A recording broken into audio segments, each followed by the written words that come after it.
गली गली, द्वारे द्वारे, रैली और रोड शो के सहारे आ देखे जरा किस में कितना है दम। ये चुनावी बंगाल है, जहां मचा बवाल है, तो मैं लेकर आया हूं देश का सवाल है। नमस्ते, मैं हूं मनीष अवस्थी, हाजिर हूं आपका अपना पसंदीदा डिबेट शो देश का सवाल लेकर। आज देश का सवाल में बात गृह मंत्री अमित शाह के बंगाल दौरे की।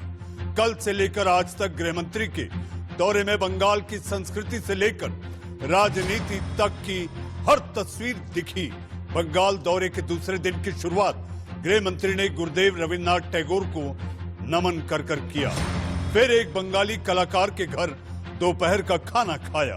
अमित शाह क्योंकि बंगाल में बीजेपी के लिए राजनीतिक जमीन मजबूत करने आए हैं, इसलिए अपने सफर की कामयाबी के लिए हनुमान मंदिर जाकर जीत का आशीर्वाद भी लिया और उसके बाद डाक बंगला तक रोड शो निकाला। गृह मंत्री के रोड शो में हजारों की तादाद में हुजूम दिखा। सड़कें भगवा रंग में नजर आ रही थी। शाह के जयकारे के नारे लग रहे थे, साथ ही जय श्री राम के भी नारे लगाए जा रहे थे। बंगाल में जन समर्थन देख शाह ने भी सियासी हुंकार भरी और ममता से लेकर सीपीएम तक सब पर वार किए। गृह मंत्री के 2 दिवसीय दौरे का बंगाल की राजनीति पर आखिर क्या होगा असर? बीजेपी इससे कितनी मजबूत हुई और ममता कितनी कमजोर? इस पर बात करने के लिए मेरे साथ एक बड़ा पैनल है। जी हाँ, पैनल में हम जितने सियासी नुमाइंदे हैं उनसे चर्चा करेंगे, लेकिन आप पहले देखिए बंगाल से जुड़ी, गृह मंत्री से जुड़ी उनके 2 दिवसीय दौरे पर हमारी ये रिपोर्ट।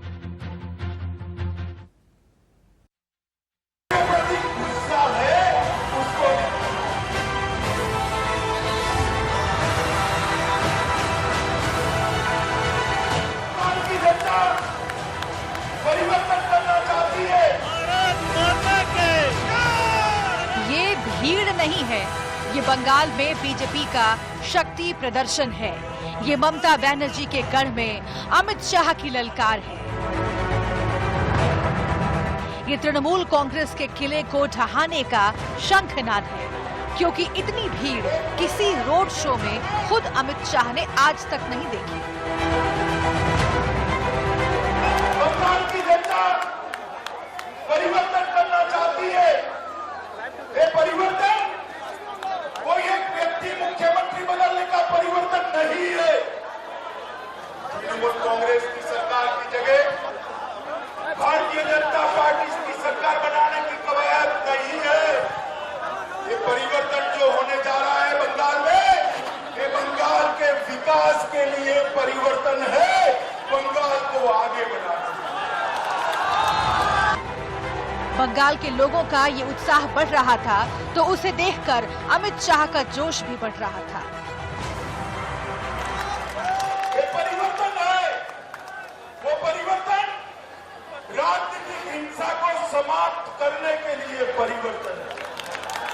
ये जो परिवर्तन है, ये परिवर्तन, ये जो टोल टैक्स लिया जाता है उसको करने के लिए, टोलाबाजी बंद करने के लिए परिवर्तन है। और ये परिवर्तन है भतीजे की दादागिरी समाप्त करने का। अमित शाह जैसे जैसे बोल रहे थे, वो ममता बनर्जी पर आक्रामक होते जा रहे थे। शाह का ये अंदाज पहली बार देखने को मिला। सत्ताधारी दल ने अपने कार्यकर्ताओं का उपयोग कर बेफाम भ्रष्टाचार किया। मोदी जी ने गरीबों के लिए खाना भेजा, कोरोना के काल में 9 महीने तक उसके पूरे की पूरी बोरियां गायब हो गई। गरीब भूखा रहा। इसकी जिम्मेदारी किसकी है?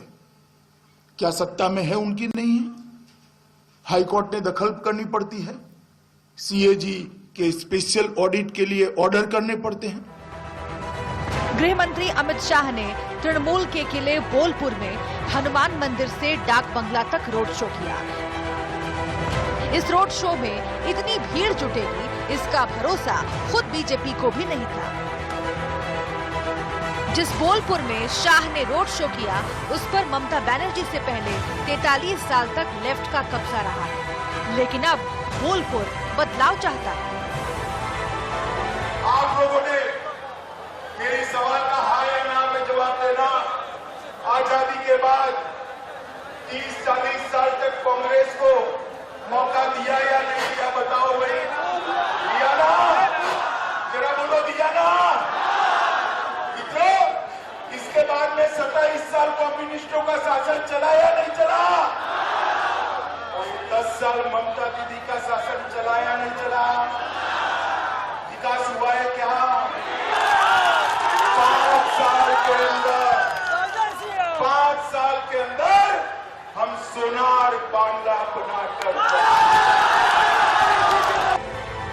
अपने 2 दिन के दौरे से अमित शाह ने बंगाल चुनाव का एजेंडा सेट कर दिया है और बता दिया है कि ममता बनर्जी के लिए 2021 का चुनाव आसान नहीं होगा। लड़ाई होगी, कांटे की होगी और जहां से 2019 के लोकसभा चुनाव की खत्म हुई थी, वहीं से शुरू होगी। Bureau report, India news.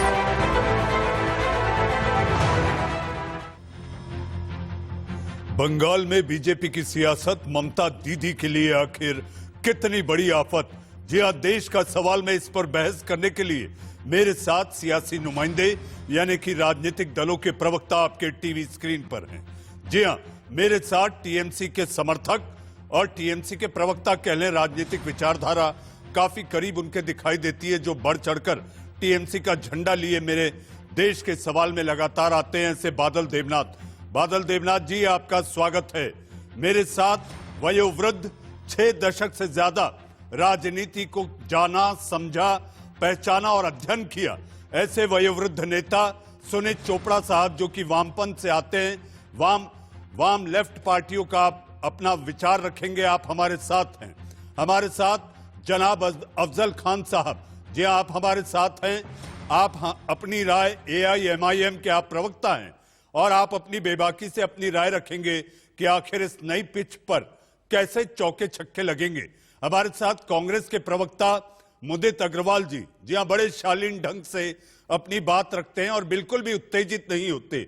बड़े सधे हुए अंदाज में अपनी बात रखकर वो ये बात कन्वे कर देते हैं कि ठीक हुआ 3 में न 13 में, टिटहरी जरूर होगी। आपका भी स्वागत है मुदित अग्रवाल जी। बीजेपी के प्रवक्ता गोपाल कृष्ण अग्रवाल भी जुड़ेंगे। सबसे पहले बादल देवनाथ, आपसे मेरा सवाल, अमित शाह का 2 दिवसीय दौरा, परिवर्तन होबे ही होबे, परिवर्तन होबे ही होबे, ममता दीदी गोल्लाय जोबे। পরিবর্তন হবেই হবে আর মমতা দিদিকেও নিয়ে আসতে হবে। কথাটা এইভাবে হবে বাংলা, আর बेंगली में ऐसे ही होगा बांग्ला। ठीक है, कोई बात नहीं है। मेरा भी हिंदी इधर उधर छूट जाता है, बांग्ला ये तो फर्स्ट लैंग्वेज बेंगली है। मैं सर आपको 2-3 पॉइंट 40 सेकंड के अंदर खत्म करूंगा। अमित शाह जी CAA के बारे में, सिटीजन अमेंडमेंट बिल के बारे में आज बताया। कोरोना के बाद होगा citizen amendment bill. Assam, Bangla, Bihar, Tripura के त्रिपुरा के लिए किया था, और जो बांग्लादेश से जो हिंदू शरणार्थी आया है उन लोगों के सिटीजन अमेंडमेंट बिल है। लेकिन आज पूरी साफ कर दिया सिटीजन अमेंडमेंट बिल कोरोना के बाद होगा, अर्थात इलेक्शन के बाद चला जाएगा। तीसरा बात, इलेक्शन के समय मैं फिर रिक्वेस्ट कर रहा हूँ, ममता बनर्जी 2011-2016 दो बार आया, 10 साल चला गया, लेकिन इलेक्शन के समय 5 महीना बाकी है इलेक्शन। इस समय अमित शाह जी आ रहे, हर जगह, हर मंदिर में विवेकानंद घर, रविन्द्रनाथ को माल्यार्पण किया, हर जगह में जा रहा है। मैं उनको यही कहना चाहता हूँ, अमित शाह जी 10 साल कहाँ थे? 2014 से 2016 तक, 2019 में जब लोकसभा चुनाव बादल देवनाथ जी, श्यामा प्रसाद मुखर्जी, स्वर्गीय डॉक्टर श्यामा प्रसाद मुखर्जी के शिष्य हैं, एक पार्टी के बड़े नेता हैं, देश के गृह मंत्री हैं। अगर वहां जा रहे हैं तो इसमें आपके पेट में दर्द क्यों है? कोई प्रॉब्लम नहीं है, कोई प्रॉब्लम यही है, पॉइंट यही है, जो 10 साल ममता बनर्जी का हो गया, इतने साल 10 साल के बाद अभी जब विधानसभा चुनाव आ रहे हैं, इसलिए ये हर बार जगह मंदिर में जा रहा है। और बंगाली लोग जानते हैं, हर मंदिर, हर ऊपर किस स्थान पर जाते हैं। आप लोग सब जानते हैं बंगाली कितना घूमते हैं, पूरा देश कितना घूमता है, और बंगाली का मन को पाने के लिए अमित शाह जी आज हर मंदिर में गया है। दूसरा, मैंने आपका 4 बजे का प्रोग्राम में मैंने बताया, रविंद्रनाथ का जो टैगोर का जो छवि जो होर्डिंग लगा अमित शाह के नीचे था, और परिवर्तन का जो बात कह रहे, यही परिवर्तन का आवाज ममता बनर्जी 2011 में उठाया था।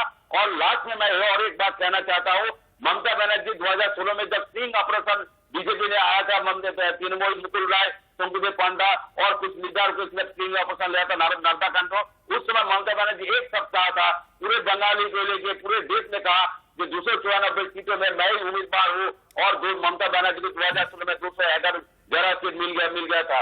और आज भी मैं वही कह रहा हूँ, ब्लॉक पॉइंट 5% वोट लेफ्ट को है, 7% वोट कांग्रेस को 5% है, लेफ्ट को 7% वोट है, टोटल 12%। इन लोगों का जो 22 एमएलए था सीपीएम का, कांग्रेस का जो 40 एमएलए था, अभी उन लोगों का एमएलए एमपी नहीं मिलेगा। एक ही सीपीएम का 10-12 सीट कांग्रेस को मिला, बाकी जो सीट है। ठीक है बादल देवनाथ जी, बादल जी अगर आप ज्यादा व्याख्या करेंगे आप, और बहुत ज्यादा अगर आंकड़ों में उलझ जाएंगे तो मुझे ऐसा लगता है कि बादल फट जाएगा। जी हाँ, मेरे साथ गोपाल कृष्ण अग्रवाल जी हैं।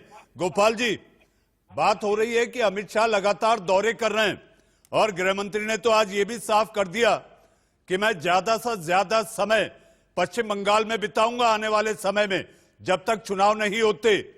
जी हाँ, बगावत की आग, टीएमसी में भागम भाग, ये गले नहीं उतर रही। नहीं, देखिए, यह बिल्कुल आपने सही कहा कि टीएमसी में भागम भाव है, और वह लोग सारे उनके जो नेता हैं वह भारतीय जनता पार्टी की तरफ आने को तैयार है। दूसरी बात यह है कि अगर ये बाहरी और अंदर की बात करते हैं, हमारे तो जो संस्थापक है, आपने भी बताया, डॉक्टर श्यामा प्रसाद मुखर्जी जो थे वो तो पश्चिम बंगाल से ही थे, वहां के नेता थे, वहीं से इलेक्शन भी लड़े, और उन्होंने भारतीय जनता पार्टी के पहले पूर्व में भारतीय जनसंघ की स्थापना की, जिसका परिवर्तित रूप आज भारतीय जनता पार्टी है। और अभी बादल देवनाथ जी ने बहुत सारे आंकड़े किए, आपने रोके नहीं होते तो 50 चीजें और बोलते, लेकिन इन्होंने एक भी जवाब दिया जो अमित शाह जी ने बताया था कि इतने सालों में क्या विकास हुआ, नौकरियां मिली क्या, बिजनेस डेवलपमेंट हुआ क्या, केंद्र सरकार की जो योजनाएं थी उसका जनता तक पहुंचे क्या, वो पैसा जो इरफान का जो था उसके लिए जो केंद्र सरकार की सहायता थी वो कहां चला गया, और कट मनी के हिसाब से उन्होंने 3 बादल जी मैं आपको बता दूं, बादल जी गोपाल जी एक सेकंड रुकिए। बादल जी मैं आपको बताना चाहता हूं कि जो बीजेपी के प्रवक्ता हैं, बीजेपी के प्रवक्ता गोपाल कृष्ण अग्रवाल अपने आप में एक चार्टर्ड अकाउंटेंट हैं, और आंकड़ों की बाजीगरी जिसे अंग्रेजी में कहते हैं, जगलरी ऑफ फिगर्स, बखूबी जानते हैं। तो प्रतिशत और आंकड़े मुझे नहीं लगता कि गोपाल कृष्ण अग्रवाल जी नहीं लेके बैठे होंगे। मनीष जी, उन्हें चार्टर्ड अकाउंट है, मैं भी एलएलबी हूँ, बीकॉम एलएलबी हूँ, मैं भी पढ़ा लिखा जानता हूँ, एमबीए किया, कंप्यूटर इंजीनियर किया, मेरे पास 6 डिग्री है, आप सब जानते हैं। अरे जनता चाहती है रोटी मिले, मकान मिले, कपड़ा मिले, केंद्र सरकार की योजनाओं का लाभ मिले। आपका गवर्नमेंट, सेंट्रल गवर्नमेंट ने ममता बनर्जी को भ्रष्टाचार से मुक्त सत्ता मिले, भ्रष्टाचार से मुक्त सत्ता मिले। क्या आप कटमनी जो कार्यकर्ताओं के पास पैसा जाता है वह जनता तक क्यों नहीं जा रहा है? ममता बनर्जी काम नहीं किया, ये आप पहले बता दीजिए। ममता बनर्जी काम नहीं किया, आप लॉ एंड ऑर्डर को लेकर आप इश्यू कर मुद्दा बना रहे, मैं मान लेता हूँ, लेकिन डेवलपमेंट के मान लेते तो अकेला लॉ एंड ऑर्डर ही काफी है आपको हराने के लिए। जनता के लिए सबसे महत्वपूर्ण है, विकास के लिए सबसे महत्वपूर्ण है कि प्रदेश में लॉ एंड ऑर्डर है। ये देखिए आज इन्होंने एक्सेप्ट कर लिया ना। बादल देवनाथ, बादल जी, गोपाल जी कानून व्यवस्था को लेकर बात की है। बादल जी, आपने गृह मंत्री ने आज शुरुआती उनके संवाददाता सम्मेलन की बीजेपी के अध्यक्ष जेपी नड्डा के काफिले पर हमले को लेकर शुरू की। कहीं ऐसा ना हो ये आपके लिए सबसे बड़ा रोड़ा बन जाए? नहीं, मैं आपको रिक्वेस्ट करना चाहता हूँ, पूरे डिबेट के अंदर मैं एक सब काल भी आपका चैनल के एक रिपोर्टर को बनाया, कौन लोग जेपी नड्डा को हमला किया था। मैं अभी बंगाल में हूँ, अभी 2-4 अरे सारे आप आंखें बंद करके रहते हो क्या? आपके कार्यकर्ता वहाँ पे झंडा लेके खड़े हुए थे और उन्होंने पथराव किया, पुलिस वहां पे मूक दर्शक बनी हुई, और उसके बाद जब चीफ सेक्रेटरी और गृह मंत्रालय ने उनको बुलाया तो आप लोगों ने उनको भेजा नहीं, डीजीपी को और चीफ सेक्रेटरी को। और जब किसकी जिम्मेदारी थी? Z+ सिक्योर्ड आदमी को आप अपने प्रदेश में सुरक्षा नहीं दे सकते तो क्या जनता को क्या सुरक्षा दोगे? हमारे कार्यकर्ताओं को तो एक के बाद एक मारते जा रहे हो। 300 के ऊपर कार्यकर्ताओं को जघन्य नृशंस हत्या की आप लोगों ने, और हमारे अध्यक्ष को तब सुरक्षा नहीं प्रदान कर सकते, तो आप क्या करोगे जनता के साथ? ये जनता देख रही है, ये जनता देख रही है पूरी तरह से।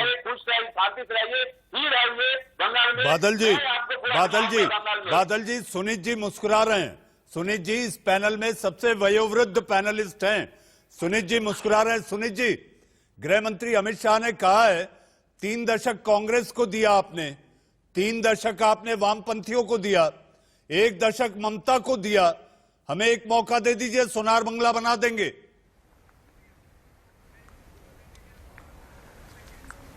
देखिए, उनका क्या कहना है और क्या होता है वो बहुत अलग है।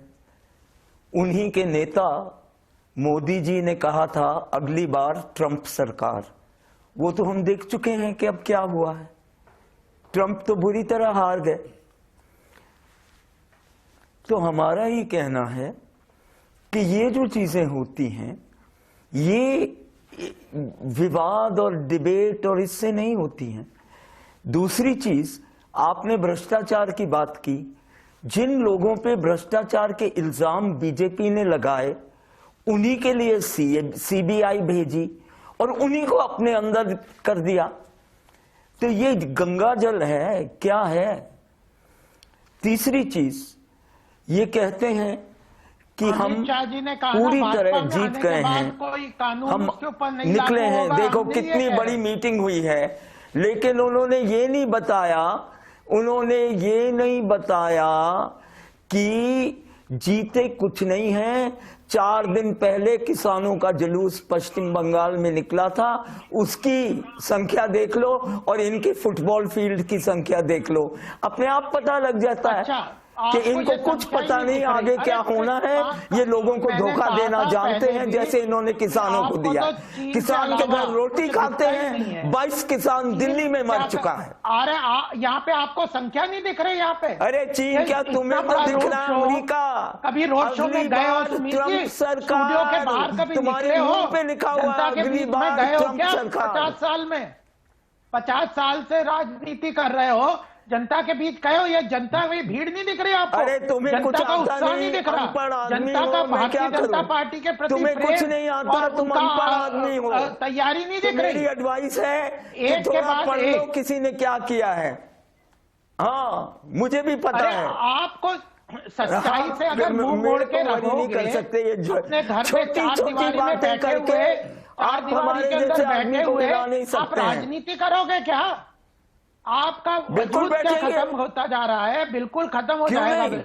आप समझ लो जो राजनीति आपके नेता मोदी ने की, जो देश के प्रधानमंत्री हैं, अगली बार ट्रंप सरकार, उसी से पता चलता है भविष्यवाणी कैसी करते हैं। आगे खड़े हुए हैं और आप कह रहे हो वहां पे कोई आदमी नहीं है। जी स्वागत में क्या? किसान के घर में रोटी खा लो, 22 किसान दिल्ली में मर जाता है। गोपाल जी, कल तेलंगाना और आंध्रा के किसान आ रहे हैं, राजस्थान में एक और पार्टी ने आपको छोड़ दिया है। अरे आपको तो सब लोगों ने, हर प्रदेश ने छोड़ दिया। राजस्थान की एक छोटी सी पार्टी ने हमें छोड़ दिया, उसको लेके आप तालियां बजा रहे हो। गोपाल जी, छोड़ दिया। सुनीत जी हम बंगाल पर हैं, बंगाल पर हैं। सुनीत जी सम्मान, हम बंगाल पर हैं, हम बंगाल पर हैं। गोपाल जी, अभी मुदित अग्रवाल जी भी देख लेना, केरला भी आप लोगों के हाथ से जाने वाला है। मुदित अग्रवाल जी तैयारी कर लो वहाँ पे। मुदित अग्रवाल जी बंगाल में, गोपाल जी निजी आक्षेप से हमें बचना है, निजी आक्षेप से हमें बचना है।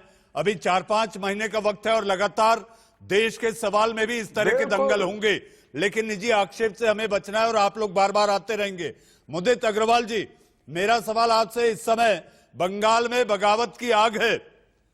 गृह मंत्री ने कहा है न केवल टीएमसी बल्कि कांग्रेस और वाम के भी ऐसे कई नेता हैं जो लगातार संपर्क में हैं।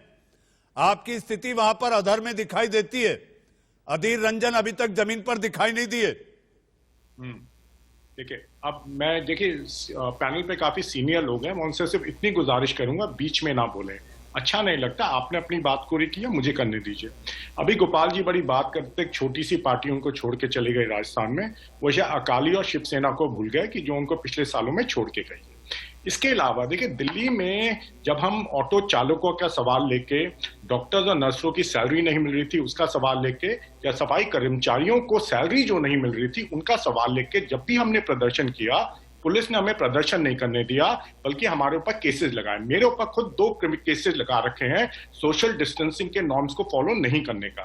तो आज मैं गोपाल जी से पूछना चाहता हूं, जो आपने वहां सैकड़ों लोग आज इकट्ठे किए जिसमें कोई सोशल डिस्टेंसिंग का नॉर्म नहीं था, वो जो आपका रथ था उसके ऊपर अमित शाह जी ने खुद मास्क नहीं पहन रखा था और सोशल डिस्टेंसिंग का ध्यान नहीं रखा था, क्या आप उनके ऊपर भी केस लगाएंगे? जरा इसका जवाब जरूर दीजिए और इससे निकलिए मत। आप कहते हैं एक मौका हमें और दीजिए अमित शाह बंगाल में।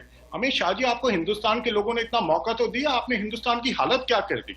आज आप बंगाल की इकोनॉमी के बारे में समझा रहे थे और शायद आप बिल्कुल ठीक कह रहे थे, क्योंकि देखिए ममता जी भी वही फसल काट रही है जो उन्होंने बोई थी। वही सबसे ज्यादा बीजेपी की मदद करने वाली थी जब वाजपेयी जी की सरकार थी। अब मैं कुछ आंकड़े बीजेपी अमित शाह जी से पूछ लेता हूं हिंदुस्तान के लिए। जब यूपीए की सरकार थी 10 साल 2004 से 14 7.9 इकोनॉमिक ग्रोथ थी एवरेज 10 साल की। जब से मोदी जी आए हैं वो गिर के कोरोना से पहले ही वो 5-6% पे आ गई थी। कोरोना से पहले 8 क्वार्टर्स लगातार जीडीपी हमारी कम हुई। उसके लिए अमित शाह जी को क्या कहना है? आज कोरोना है, आपने टोटल मिसमैनेजमेंट किया, उसका आपको क्या कहना है? एम्प्लॉयमेंट 40 साल, कोरोना से पहले की बात कर रहा हूं, 40 साल में सबसे ज्यादा अनएम्प्लॉयमेंट रेट हिंदुस्तान में है, उसके लिए मोदी जी को क्या कहना है? अच्छा, जो सामाजिक आप तनाव देखिए, जितना सामाजिक तनाव आज है हिंदुस्तान में, चाहे वो कहीं भी हो, किसी भी क्षेत्र में हो, उसके बारे में मोदी जी को क्या कहना है? आज तो आम इंसान जस्टिस की उम्मीद भी नहीं कर सकता। ये पहली बार शायद इतिहास में हुआ है कि हेबियस कॉर्पस पिटिशंस सुनी नहीं जा रही हैं। इससे भयानक हालात हो सकते हैं। देखिए, ये जो सरकार है परफेक्ट मिश्रण है। किस चीज का मिश्रण है? अथॉरिटेरियनिज्म, नेशनलिज्म, पॉपुलिज्म और मेजॉरिटेरियनिज्म। मतलब इतना आतंक इन्होंने हिंदुस्तान में मचा रखा है। देखिए, आपके थ्रू में हर जनता को सोचना पड़ेगा कि 5 साल बाद इस देश की क्या हालत होगी। मुदित जी, जहां तक आपने हिंदुस्तान में आतंक की बात की, आपको यह भी पता होगा कि आज हिंदुस्तान का दुनिया में क्या डंका बोलता है। गोपाल जी, अगर आप मुदित अग्रवाल का कोई जवाब देना चाहें तो आप जवाब दे सकते हैं, फिर मैं अजमल साहब के पास जाऊंगा। मुदित अग्रवाल और गोपाल अग्रवाल जी फ्रेम में आए। एक ही मैं रिपोर्ट बताना चाहता हूं, भारत में प्रजातंत्र डेमोक्रेसी का बहुत अच्छा रिकॉर्ड है ग्लोबली, और उसमें 98% का हमारा रिकॉर्ड है, और उसमें 2% जो है वो कमी की बात है। वो कांग्रेस की फायदे के लिए आप सारा काम करते हैं, शायद पैसा भी आपको वहीं से मिलता है। किसी ने प्रजातंत्र जनता की आवाजों को दबाया है, तो वो कांग्रेस का इतिहास रहा है। देश में आज जो कई जगह देखते हैं कि धर्म के आधार पर जिस तरह की राजनीति करी है कांग्रेस ने, उसका परिणाम है कि आज इतने बड़े विघटन की चीजें चल रही है। आज राहुल गांधी क्या कर रहे हैं जनता के लिए? सवेरे मैं आज ही पढ़ रहा था, सवेरे 8 बजे से 9:30 बजे एक ट्वीट करते हैं मात्र, ना अपने कार्यकर्ताओं से मिलते हैं ना जनता से मिलते हैं, वो ट्वीट की राजनीति कर रहे हैं। अरे तो इससे क्या जनता के लिए क्या कर रहे हो? एक भी प्रश्न का जवाब है इनके पास कि भ्रष्टाचार चरम सीमा पे था। मनमोहन सिंह की आप राहुल गांधी जी से इतना घबराते हैं कि वो जो आपसे सवाल पूछते हैं उन आप सवालों का जवाब तक नहीं देते। गोपाल जी, आपने हिम्मत नहीं है उनके सवालों का जवाब देने के लिए। वो जो सवाल सरकार रही है आज बच के करना चाहते हैं, इसलिए आप उनका हमेशा लांछन उठाते हैं। देखिए, व्यक्तिगत बात आप कर रहे हैं, आप मुद्दों पे जवाब क्यों नहीं देते? आप घबराते क्यों हैं? एडमिनिस्ट्रेशन का राजनीतिकरण कर दिया, राजनीति का अपराधीकरण कर वोट दिया वाली है, बात है गोपाल इससे जी। कोई चर्चा नहीं। इसी कारण तो जवाब जनता दीजिए हमारे गोपाल साथ जी। है, जनता रॉय जी की चाहती है तरफ से परिवर्तन। जवाब दीजिए। आपने महामाटी और मानुष की बात के की जवाब और दीजिए। भाई भतीजावाद, भ्रष्टाचार और कटमनी के अलावा कुछ नहीं किया। अब चाहते हम एक मौका हमें दीजिए, हम बताएंगे सोनार बंगला कैसे बनता है। हम बंगाल की भी वही हालत करेंगे वो हमने हिंदुस्तान की हालत की है।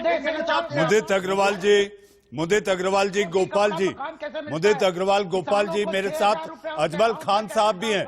अजमल खान साहब के पास मुझे जाना है। अजमल साहब, 3 महीना 13 में टिटहरी हो रही है, इस तरह भी कहा जा रहा है, लेकिन बीजेपी जब भी विपक्ष पर हमला करती है तो आप लोग बच जाते हैं। प्रतिशत की बात की जाए तो 30% आप लोग भी है बंगाल में।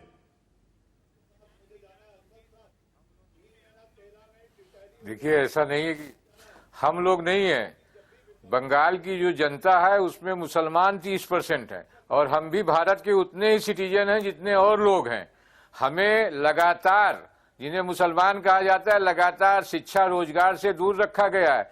30 साल कांग्रेस के पास थे, 30 साल 3 डिकेड कम्युनिस्टों के पास थे, अब 1 डिकेड इनके पास है, ममता जी के पास, और 7 साल मोदी जी के पास रहा। हुआ क्या है? मैंने आपसे कहा ना कि सच्चर कमेटी की रिपोर्ट ने बताया है कि मुसलमानों की हालत हिंदुस्तान में बसने वाले दलितों से बदतर है।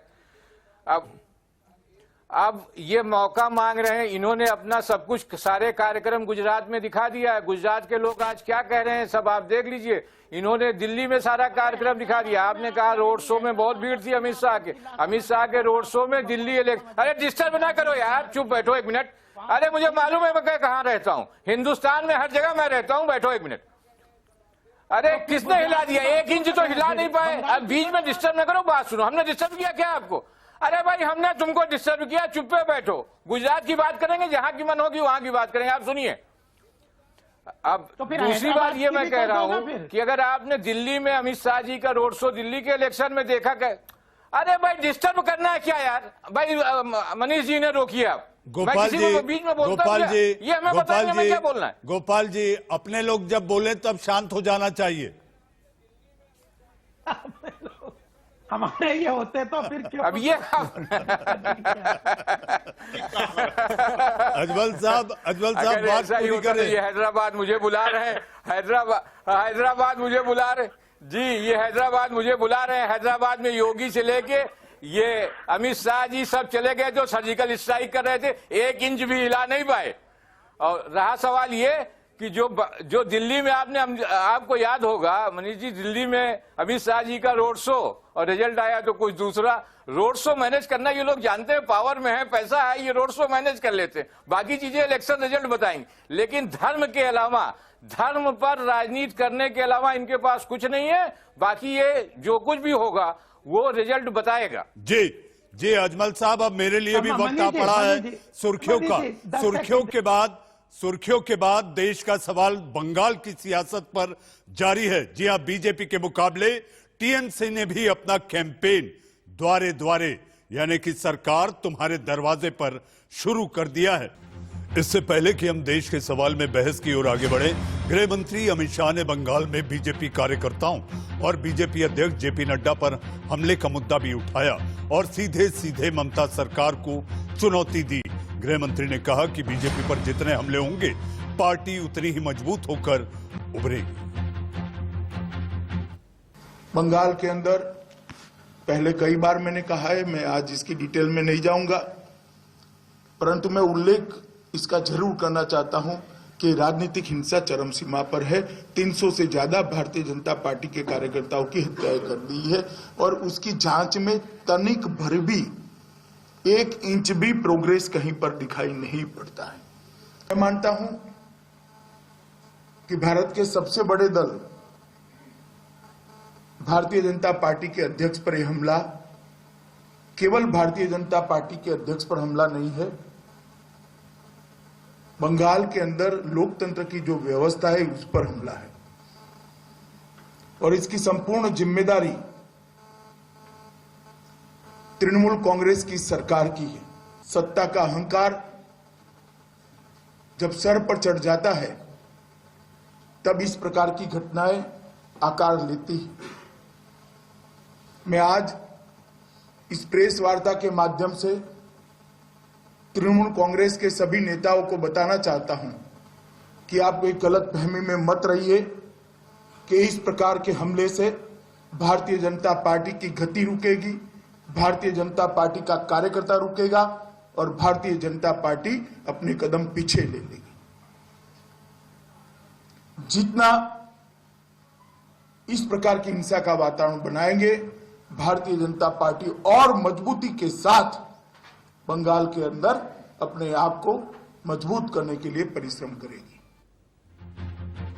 जी हां, आप सुन रहे थे गृह मंत्री अमित शाह को, जो कि संवाददाता सम्मेलन में पत्रकारों के सवालों के जवाब दे रहे थे। हमारे साथ देश का सवाल में जवाब देने के लिए मेहमानों का एक पैनल है।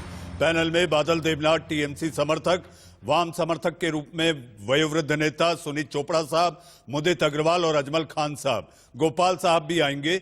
जी हां, बादल देवनाथ जी, अहंकार, सत्ता के अहंकार में चूर है दीदी, सीधा आरोप है। और इसके साथ साथ इसका जवाब देने के लिए 5 साल आप लोग कहा थे, ये कहा जा रहा है, कहीं दिखाई नहीं दिए, लेकिन अब सरकार द्वारे द्वारे है।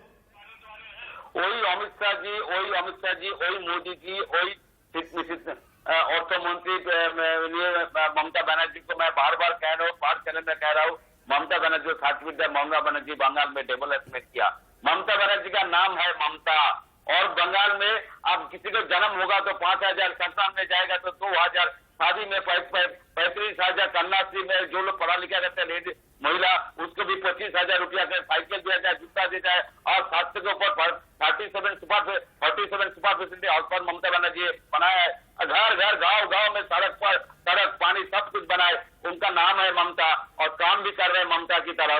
मैं अमित शाह जी को आपका चैनल के माध्यम से 10 सेकंड में एक सवाल करना चाहता हूँ। सोनार बांग्ला का नाम आप बोल रहे हैं, मुझे आपको सवाल करना है अमित शाह जी, आपके चैनल के माध्यम से।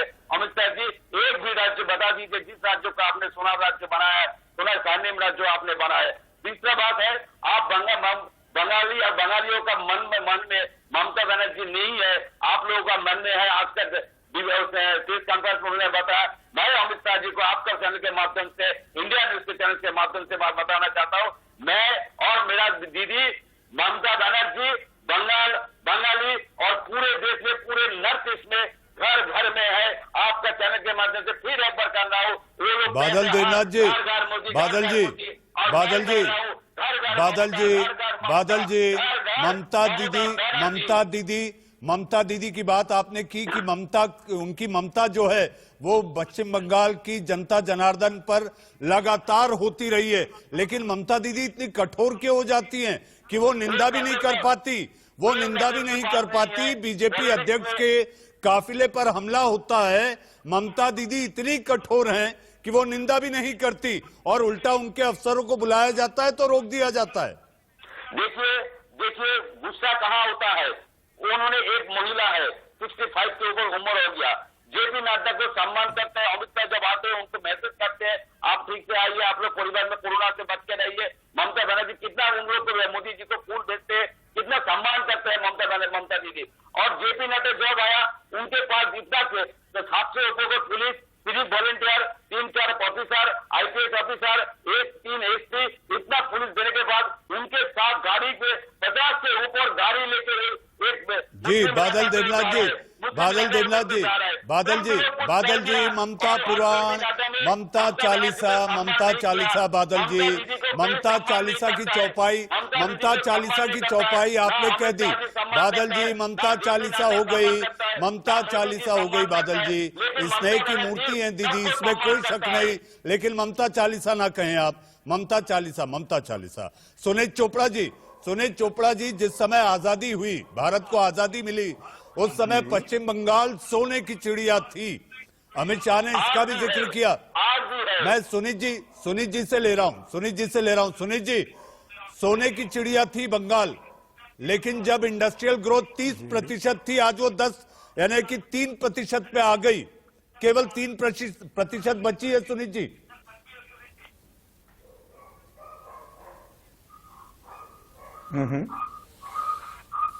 लेकिन आप एक चीज भूल रहे हैं कि जो काफिला आया अमित शाह का, उसमें एक वो क्रिमिनल भी था जिसके 43 केसेस थे, उसको वो अपने साथ कैसे लाए? इतने दूध के धुले हुए हैं तो कैसे लेके आए उसको? और कहा जाता है कि वो गिरफ्तार हो गया है क्योंकि उसने ये हालत पैदा की जिसमें इन पे हमला हुआ।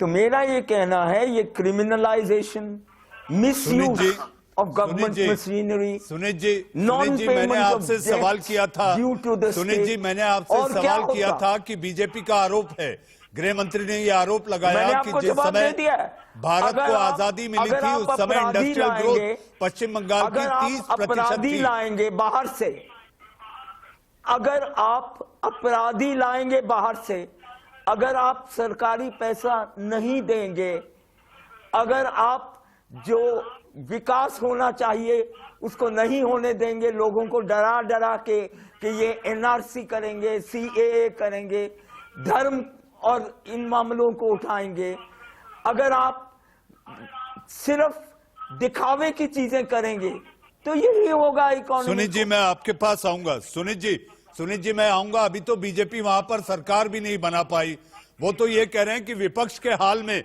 जब विपक्ष के हाथ में था पश्चिम बंगाल, तब देखिए किस तरह से घिसरता चला आया, और जो हालात है बंगाल के, आज केवल 3% पर रह गया है। विपक्ष के हाथ में एक प्रांत थी, आपको मालूम है ज्योति बसु जी ने क्या कहा था कि म्यूनिसिपल कमेटी होती है स्टेट गवर्नमेंट। जी, लोकल सेल्फ गवर्नमेंट होती है सुनीत जी, ये मैंने भी पढ़ा है सिविक्स में मैंने भी पढ़ा है।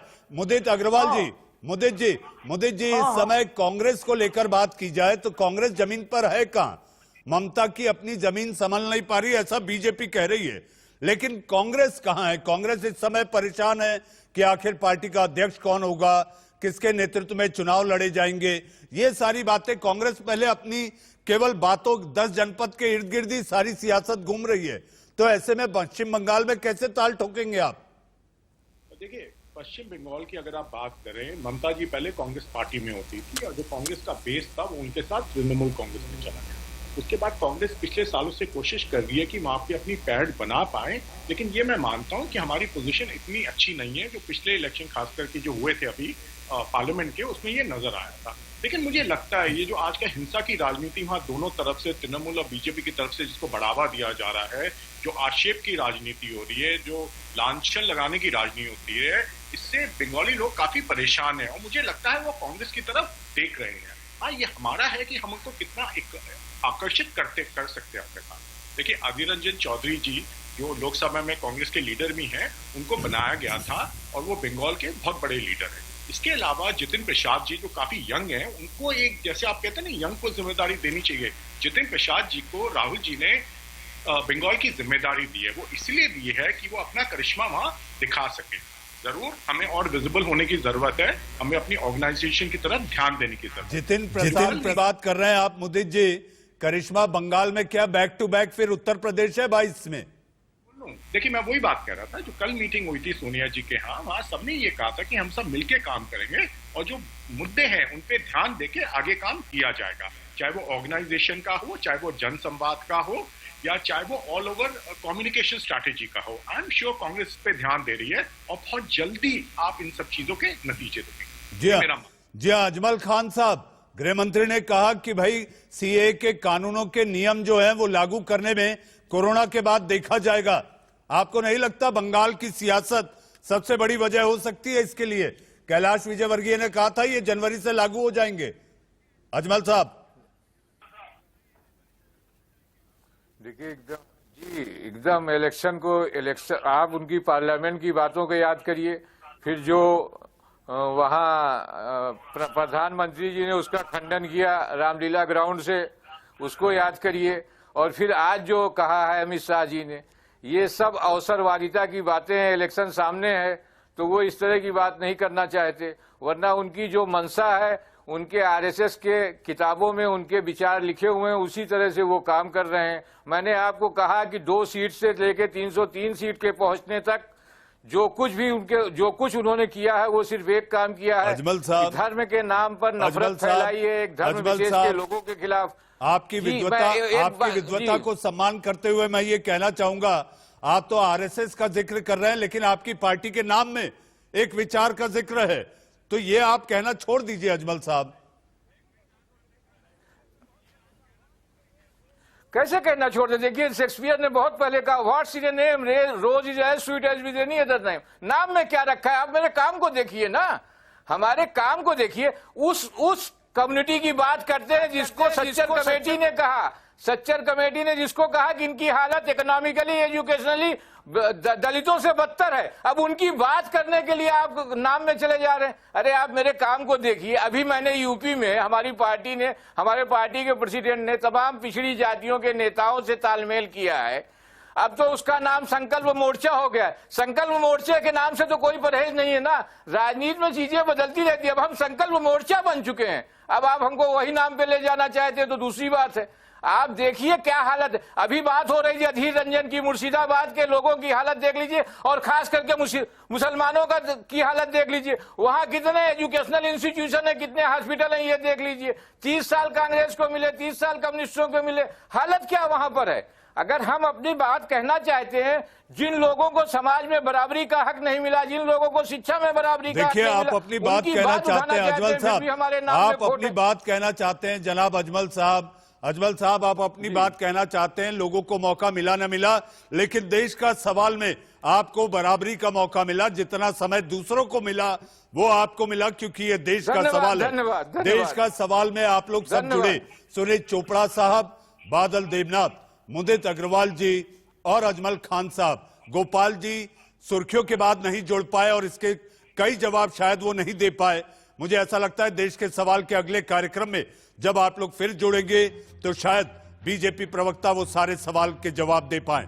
देश का सवाल में आज के लिए बस इतना ही।